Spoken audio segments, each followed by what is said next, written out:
ele estava pregado, o corpo enregelado pela noite, a madeira rangendo sob o peso. E no meio daquele silêncio cortado apenas pelo vento, Jim Caviezel ouviu uma voz que ninguém mais ouviu. Estou muito perto. A frase pousou no peito dele como um sopro, tão íntima que rompeu a fronteira entre interpretação e experiência. Naquele instante, o que era cena tornou-se testemunho.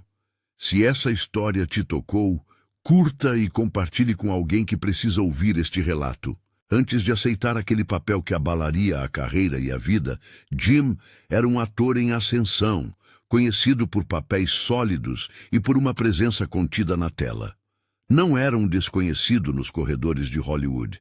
Tinha talento, oportunidades, uma trajetória que parecia promissora. Foi Mel Gibson quem bateu a porta com um projeto que para muitos soava arriscado e para outros simplesmente impossível: encenar a crucificação de Cristo com uma crueza inédita. Gibson avisou, sem rodeios, que o filme poderia custar caro. Você pode perder tudo. Segundo relatos, foi o tipo de advertência que antecede decisões que não se tomam por impulso. Jim recebeu o aviso como quem faz uma escolha radical. Ponderou, rezou, ouviu.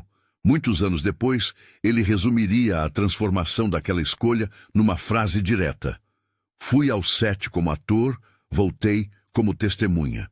Mas entre o convite e essa síntese, houve dias de preparação que mais pareciam retiro do que ensaio. Ele passou a celebrar missa diariamente, voltou a frequentar confissões, mergulhou nos evangelhos com a determinação de quem estuda um texto e, ao mesmo tempo, se coloca sob sua autoridade. Fisicamente, a rotina também mudou.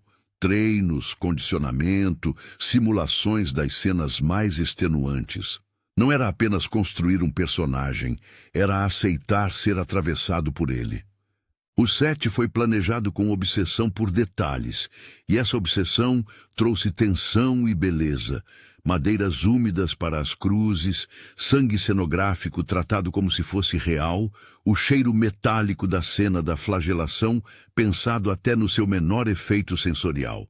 Mas a linha entre o fabricado e o inesperado começou a se apagar quando relatos extraordinários começaram a se acumular. Numa madrugada de filmagem, o céu se moveu. Relatos da produção descrevem 2 relâmpagos que caíram pouco distantes, e depois ainda mais próximos. O cabelo de Jim tremulou com faíscas. O ar ficou pesado com cheiro de ozônio, um ardor invisível que se grudou na pele dos presentes. Segundo entrevistas, os relâmpagos o atingiram 2 vezes, sem deixar marcas fatais, mas deixando uma sensação de que algo além do humano estava ali, funcionando como interrupção do comum. A narrativa do set continua com episódios de dor real. Durante as filmagens da flagelação, o chicote que supostamente deveria ser controlado rasgou de verdade o tecido e a pele, e as marcas que ficaram não eram apenas cenografia. A cruz que foi erguida para a cena da crucifixão teria tido mais de 60 quilos, um peso que não era simbólico apenas em imagem, mas em carga física. Num momento em que a cruz caiu e o ombro de Jim sofreu deslocamento, a atuação deixou de ser representação e virou entrega. Frio cortante, noites longas, exposição à chuva e barro resultaram em hipotermia para alguns da equipe. Depois, segundo relatos do próprio ator e de membros da produção, vieram problemas respiratórios sérios. A sequência de doenças culminou em hospitalizações e procedimentos médicos que mudaram o corpo de quem havia se exposto tanto para narrar aquela história. Esses fatos técnicos não seriam apenas incidentes isolados. Transformaram a atmosfera do set em algo mais parecido com um acampamento de fé do que com uma produção cinematográfica. Vários extras e membros da equipe relataram conversões espontâneas, pedidos de batismo e noites em que grupos se reuniam para orar após o término das filmagens. Não se trata de transformar esses relatos em prova universal de intervenção divina. São, isso sim, depoimentos de pessoas que vivenciaram um impacto emocional e espiritual forte no ambiente de trabalho.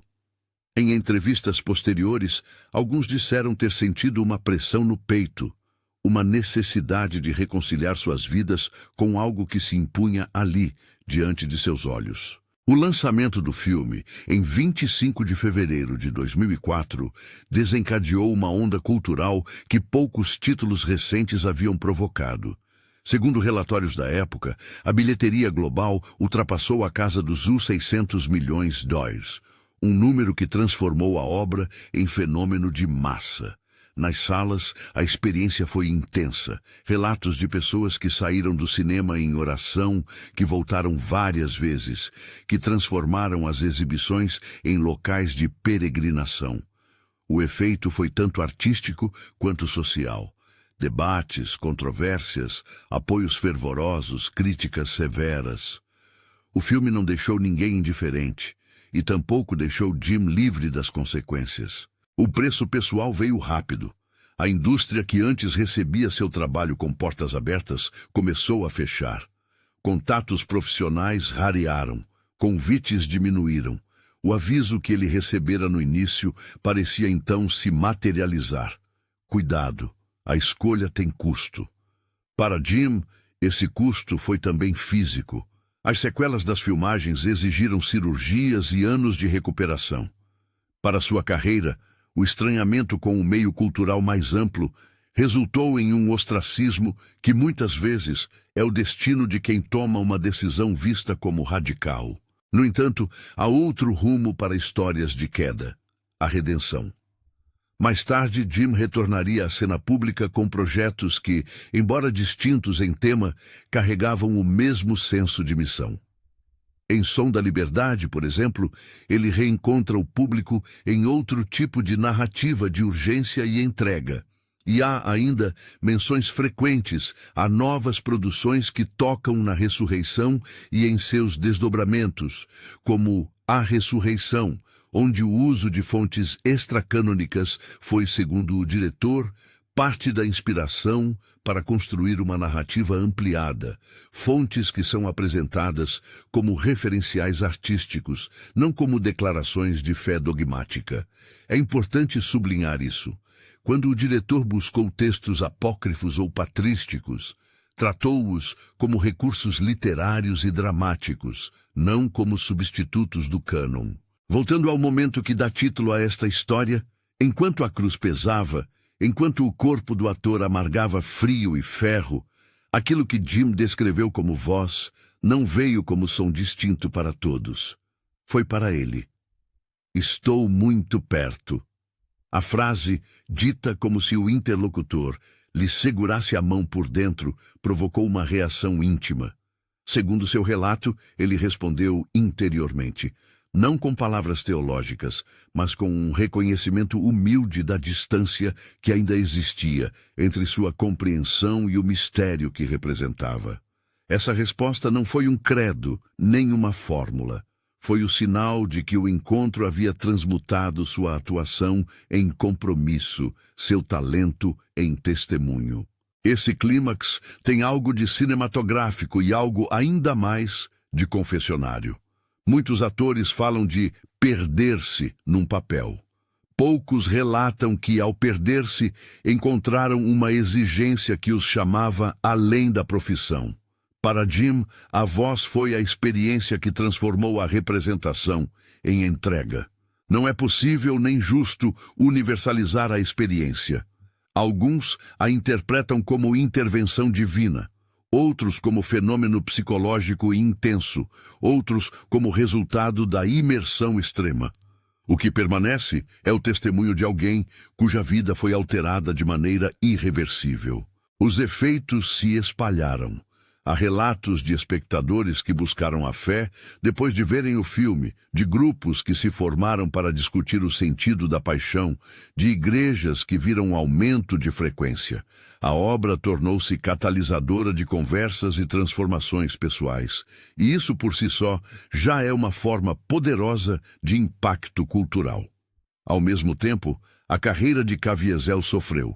Oportunidades diminuíram, e muitos no meio cinematográfico preferiram manter distância. A linha que separa fama e reprovação mostrou-se tênue quando o conteúdo artístico se encaixou em convicções religiosas fortes. A vida não poupou sacrifícios, hospitalizações, recuperação prolongada, procedimentos médicos, tudo isso faz parte do relato sobre o que custou aceitar aquele papel. Ainda assim, olhando para trás, Jim falou sobre a experiência com sentimentos mistos de dor e gratidão. A narrativa que emergiu é de alguém que sentiu o peso do que fez e, ao mesmo tempo, viu frutos que não eram previsíveis. Transformações na vida de colegas, encontros com público que o procurou para contar histórias de fé reencontrada, conversões relatadas por extras que disseram ter sido tocados durante as filmagens. Há um detalhe que volta sempre nas entrevistas: a intensidade sensorial do set, o cheiro de ozônio após os relâmpagos, a areia grudando nas roupas molhadas, o som surdo da madeira ao ser içada, o gosto metálico no ar depois da flagelação.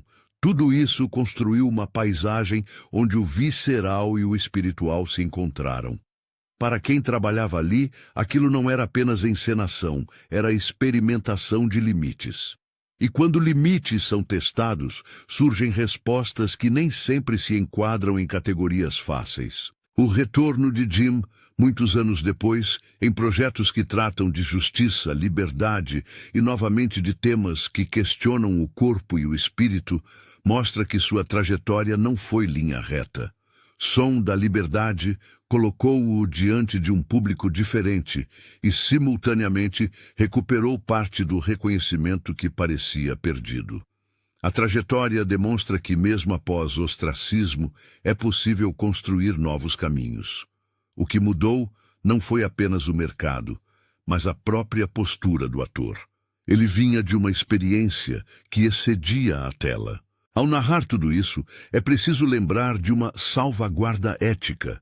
Essas experiências extraordinárias, raios, conversões, curas, são apresentadas como relatos pessoais, tal como foram contados por quem os viveu. Não se deve transformá-las em promessa de resultados idênticos a qualquer leitor. Elas são testemunhos, não protocolos. A linha que separa fé de garantia é essencial. E Jim, em suas declarações, sempre apresentou sua vivência como algo que lhe aconteceu, sem prescrever que aconteceria a outros. A história também toca em outro ponto sensível: o diálogo entre arte e religião. Quando um diretor busca nos textos apócrifos imagens dramáticas, ele o faz como criador que se alimenta de fontes diversas. Mel Gibson afirmou que algumas cenas foram inspiradas por tradições extracanônicas. Isso não transforma esses textos em novos cânones, apenas mostra como a imaginação cinematográfica pode buscar ecos antigos para compor uma narrativa.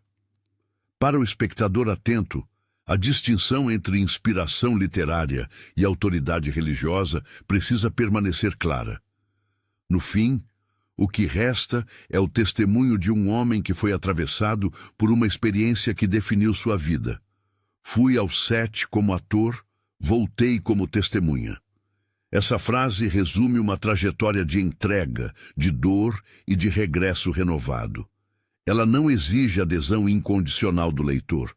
Pede, ao contrário, que se reconheça o peso de escolhas radicais. Escolhas que às vezes custam a carreira, escolhas que às vezes abrem portas para novas missões. Para quem observa de fora, a lição tem várias camadas. Há a dimensão artística, a busca por autenticidade pode levar a extremos. Há a dimensão humana. O cuidado com a saúde e o reconhecimento de limites físicos são essenciais, mesmo quando a entrega estética pede mais. E há a dimensão espiritual.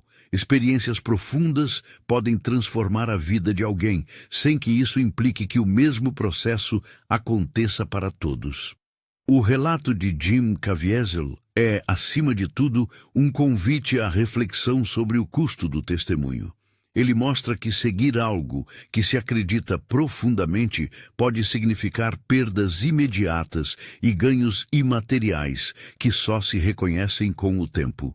Mostra também que o poder de um filme pode ultrapassar as bilheterias e transformar vidas, provocar conversas e mover multidões, sem que isso prove nada além do que as pessoas sentiram. Fecho com o que foi dito por ele, como sinal da passagem entre duas etapas. Fui ao set como ator, voltei como testemunha. A frase resume o que a história ensinou a quem a viveu, que a arte, quando tocada pelo sagrado, pode pedir mais do que talento. Pede coerência, disposição ao preço e uma resposta que ecoa além do aplauso. Se esta narrativa despertou algo em você, inscreva-se para não perder outros testemunhos e relatos como este.